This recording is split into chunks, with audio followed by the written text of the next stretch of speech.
So, natural selection, our number one driving force of evolution as we think of it.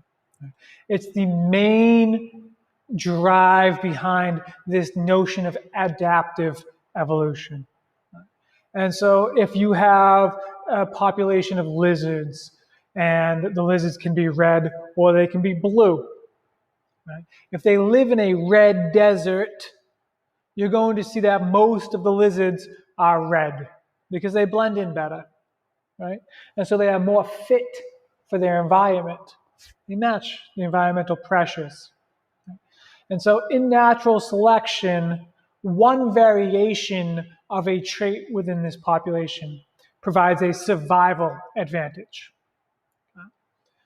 And so natural selection is about who lives and who dies. More importantly, who dies, right? And evolution in general is won by the organisms that make the most offspring. Okay? The organisms that make the most offspring pass on the most variations that are like themselves.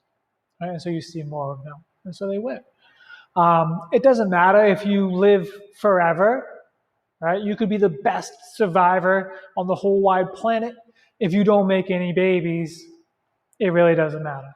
Right? And so the advantage of surviving in this instance is really that you're surviving to make babies. Right? And so the organisms with the variation of the trait that has the advantage will survive more and they will make more babies. Right? Therefore, in the next generation, we see more babies with that trait. Those babies survive better than the ones in that generation with the other trait. And so they make more babies with the same trait. And over time, we see a vast accumulation of the better version of the trait. And now it's only better within the context of that specific environment, right? There's nothing innately better about it. It just is better suited for the environmental pressures that they're facing within that population. And so over time, the population becomes better adapted to their specific environment.